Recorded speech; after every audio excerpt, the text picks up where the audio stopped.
자세히 살펴보게 나와 있는 내용인데 중학교 때 어떤 교과서에서는 이거 나와 있기도 해요. 그런데 없는 교과서도 있고요.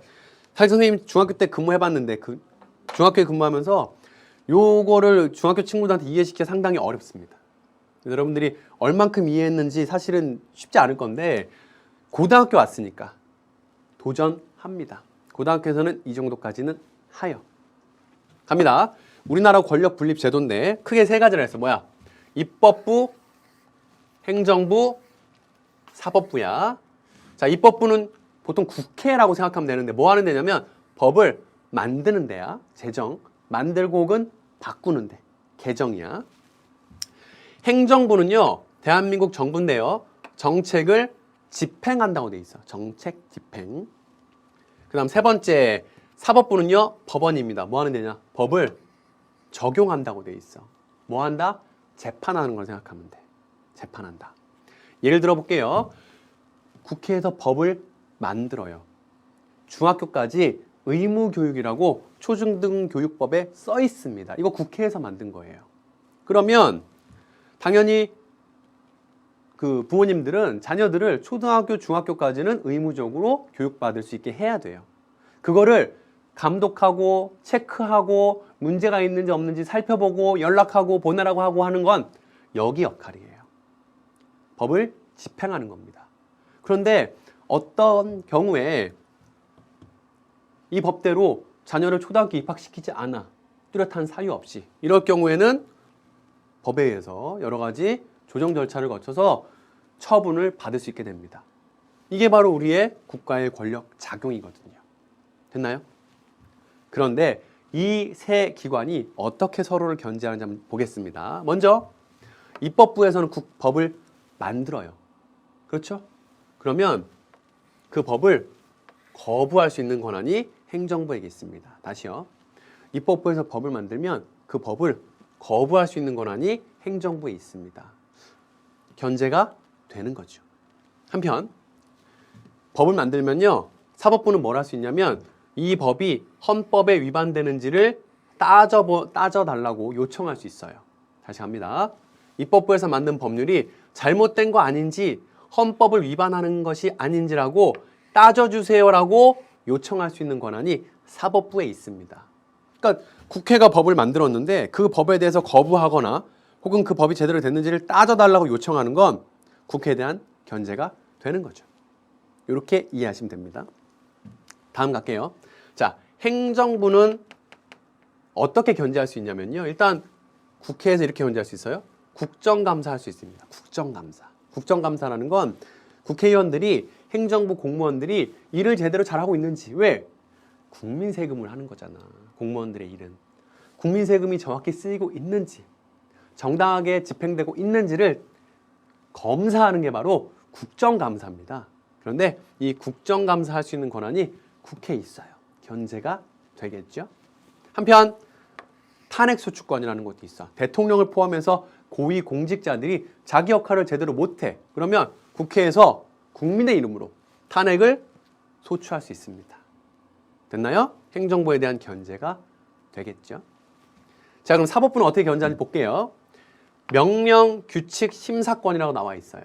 뭐냐면 행정부에서 명령과 규칙을 만들 수 있거든요. 우리 아까 법의 위계에서 봤을 때 명령이 있었고 규칙이 있었죠? 그거 말하는 거예요. 행정부에서 만드는 명령, 규칙에 대해서 사법부가 심사할 수 있어요. 잘못되면 잘못됐다고 지적할 수 있어요. 이건 행정부에 대한 견제가 되는 거죠. 됐죠? 마지막으로 사법부는 어떻게 견제하는지 보겠습니다. 사법부의 가장 우두머리, 가장 수장은요, 대법원장이에요. 대법원장은 누가 임명하냐면요, 대통령이 임명할 수 있습니다. 그래서 사법부의 가장 사법부의 수장인 대법원장을 임명하는 권한이 대통령에 있기 때문에 이거는 견제가 되는 거예요.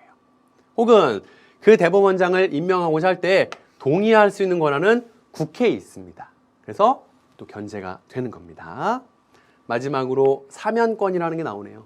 사면이라는 건요, 법률에 의해서 판결받은 어떤 죄를 저지른 사람의 죄를 없애주는 거예요. 쉽게 생각해서 죄를 없애주는 게 바로 사면하는 건데 그게 바로 대통령의 권한입니다. 사법부에서 재판 통해서 벌을 줬고 죄의 기록이 남아 있는데 그걸 없애주는 건 사법부에 대한 견제가 될 수 있는 거죠. 혹여라도 사법부가 잘못 판단해서 죄를 인정했다면 그걸 없애줌으로써 견제할 수 있게 됩니다. 조금 심화된 내용입니다, 여러분들. 혹시 이 내용에 대한 이해가 좀 잘 안 되면요, 후기에다가 질문 올리셔도 되고요. 우리 Q&A 게시판 있잖아요. Q&A 게시판에 또 질문 올리시면 우리 Q&A 담당 선생님께서 친절하게 설명해 주시거든요. 잘 이해가 안 됐다면 그 Q&A 게시판이나 후기를 활용해 주시면 될 것 같아요. 자, 권력 분립에 대한 내용까지 했습니다. 됐죠? 자, 그럼 다시 앞으로 갈게요. 권력 분립 제도 가고. 자, 제도적 장치 좀 더 쭉쭉 가겠습니다. 이번에는요, 법치주의 갈 거야. 법치주의는 법에 의해 다스린다는 뜻이야. 뭐에 의해서? 법에 의해서 다스릴 치자입니다. 그래서 법에 따라 행정이 이루어짐으로써 국민의 인권을 보장해 주는 걸 말하고요. 그 다음 나오는 건 민주적인 선거 제도입니다. 어렵지 않죠? 국민의 대표자를 누가 뽑아요? 국민이 뭘 통해서? 선거를 통해서 뽑는 거죠. 마지막은 아니네요. 복수정당제 갑니다. 복수정당제는 이미 선생님이 저기 앞에서 설명했다. 몇 강 기억날까? 3강에서 설명했어.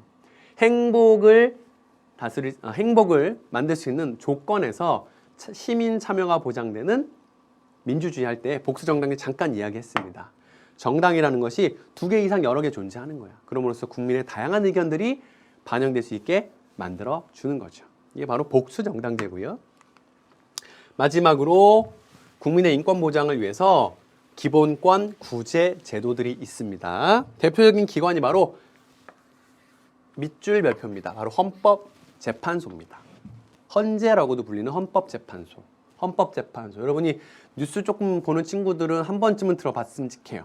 헌법재판소. 말 그대로 헌법을 기본으로 해서, 헌법을 기준으로 해서 여러 가지 판단을 하는 기관입니다. 헌법재판을 한다고 이야기하거든요. 이 헌법재판소에서 하는 판단들이 몇 가지가 있는데 그 중에서도 가장 대표적인 게 바로 갑니다. 헌법소원심판입니다. 뭐라고요? 헌법소원심판입니다. 대표적으로 우리 교재에 나와 있는 사례 설명드리면 어떤 사람이 구치소에 간 거예요. 구치소에 있는 분들은 아직 그 판결이 확정되지 않은 거거든요. 근데 이분이 종교활동을 하고 싶은데 시설이 열악하다는 이유로 종교활동을 못한 거야. 그래서 이 사람이 불만이 생긴 거죠. 아니, 나는 헌법에 종교의 자유가 있는 사람인데 여러 가지 무슨 이유로 나의 종교활동을 못하게 하는 건 내 기본권을 침해하는 것 같아. 그래서 헌법재판소에다가 헌법소원심판을 요청을 했고요. 결과는 그렇죠. 잘못된 거다. 마땅히 이 국민의 종교의 자유를 보장할 수 있는 조치를 취해야 된다는 판결을 받게 됩니다. 이런 게 이제 헌법소원심판입니다. 국민의 기본권이 침해당했을 때 그 내용에 대해서 판단을 요청하는 거죠. 기본권을 구제할 수 있는 제도입니다. 그 이외에도 국가인권위원회라든가 국민권익위원회 같은 기관들이 있습니다. 여러분들이 홈페이지에 접속해서 아주 수월하게 제보라든가 민원제기라든가 요청 같은 걸 할 수 있습니다. 여러분의 권리예요. 그럼으로써 여러분의 기본권을 구제할 수 있게 되는 거예요. 자, 인권 보장을 위한 제도적 장치까지 쭉 달려와 봤습니다. 기억나죠? 국민주권의 원리부터 기본권 구제 제도까지 한번 쭉 와봤고요. 그 다음 나오는 내용은 기본권의 제한과 한계입니다. 여러분들 우리 헌법 37조 2항을 보시면 중학교 때 배운 내용이에요. 국민의 기본권은 제한이 가능해요. 근데 선생님, 이런 친구들이 선생님 앞에서 기본권 얘기 쭉 해놓고 나서 기본권 제한할 수 있다고 하면 뭔 소용이에요? 그런 취지가 아니에요. 이 37조 2항의 취지는 이겁니다. 기본권이 함부로 침해당하지 않도록, 함부로 제한당하지 않도록 아주 엄격한 조건을 걸어둔 거예요. 여러분 날개 보시면 아시겠지만 우리 헌법상의 기본권 제한의 사유는 딱 3가지밖에 안 돼요. 뭐예요? 국가안전보장, 질서유지, 공공복리. 이거 말고 다른 이유로는 기본권 제한을 할 수 없습니다. 엄격하게 해석되고요. 그 아래 보면 기본권 제한의 방법은 뭐로서만 할 수 있습니까? 법률로서만 할 수 있어요.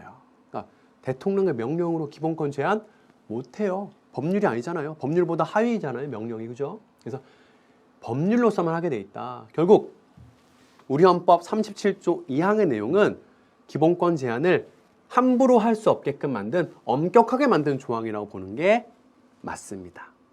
그리고 가장 뒤에 이런 내용 나와요. 이런 경우에도 국민의 자유와 권리의 본질적인 내용은 침해할 수 없다고 나옵니다. 이해되시죠? 오케이. 오늘 인권이 뭔지 헌법 봤고요. 법의 위계까지 봤습니다. 그 다음에 기본권, 자유권부터 청구권까지 쭉 봤고요. 인권 보장을 위한 제도적 장치, 국민주권부터 기본권 구제제도까지 맨 밑에 나와 있는 기본권 제한의 한계까지 한번 쭉 와봤습니다. 선생님이 상당히 숨가쁘게 달려왔는데 혹시 이해 안 된다면 다시 한번 반복하시고요. 그래도 어렵다면 Q&A나 수강후기 활용해 주세요. 아시겠죠? 자, 이제 80쪽 넘어갑니다. 우리 준법의식 이런 내용은 쉬우니까 넘어갈 거고요. 시민 참여에서도요. 시민 참여의 방법부터 한번 보겠습니다. 시민 참여의 방법 나와 있는데요. 합법적인 방법과 비합법적인 방법이 나와 있습니다. 사실 합법적인 방법은 여러분들 아까 말했던 3강에서 행복을 실현하기 위한 조건에서 민주주의, 거기 시민 참여 선생님이 강조했거든요. 거기 나온 내용들입니다. 민원 제기, 청원운동, 집회 참가, 의견을 표현하는 거 이런 모든 것들은 다 여러분이 합법적으로 할 수 있는 시민 참여의 방법이고요. 거기 나오지 않은 내용이 바로 얘입니다. 비합법적인 내용. 합법적이지 않은 내용이야. 그게 바로 시민 불복종인데 이 시민 불복종에 대해서 한번 체크하고 가겠습니다. 우리 동그라미 5번이에요.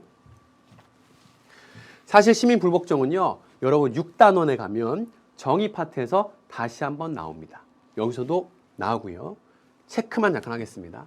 시민 불복종 일단 별표 가야 돼. 선생님 입장에서는 시험 내기 좋은 주제야. 의미 볼게요. 정의롭지 못한 법이나 정책을 바꾸려는, 변혁시키려는 목적으로 행하는 의도적이고 비폭력적인 위법행위. 위법행위래. 법을 어기는 행위야. 그런데 비폭력이어야 돼. 비폭력은 굉장히 중요한 조건이에요. 그러면 시민 불복종 운동은 여러분 법을 어기는 행위예요. 그럼에도 불구하고 이러한 법을 어기는 행위가 정당화되기 위해서는 몇 가지 조건들이 필요해요. 첫 번째 바로 빨간색 밑줄 갑니다. 목적의 정당성이야. 이 위법한 행위를 하는 이유가 정당해야 돼. 공익을 위한 것이어야 돼. 두 번째는요. 방법이 비폭력적이어야 돼. 비폭력적이어야 됩니다. 그래야 정당합니다. 세 번째, 처벌을 감수해야 됩니다. 왜? 위법한 행위이기 때문에 법에 의해서 처벌당할 수 있습니다. 하지만 그 처벌을 기꺼이 감수함으로써 나는 법을 존중한다는 걸 드러내야 됩니다. 다시요. 목적이 정당해야 돼요. 어떤 개인의 사익을 위한 것이 아니라 모두를 위한 것이어야 돼. 방법은 비폭력적인 수단을 써야 하고요. 그 다음, 처벌을 기꺼이 감수함으로써 나는 법을 존중한다는 걸 드러내야 됩니다. 이런 것들을 만족시켜야 시민불복종 운동이 정당화될 수 있어요. 이해되십니까, 여러분들? 자, 우리 시민 참여에서는요. 시민 참여의 방법, 합법적인 거, 비합법적인 거 공부했고 이 비합법적인 시민 불복종에 대해서 어떻게 하면 이 시민 불복종이 정당화될 수 있는지 한번 체크해 봤습니다. 좋아요. 이제 문제 한번 확인하면서 가보겠습니다. 문제 꼭 풀고 다시 만나죠. 갑니다.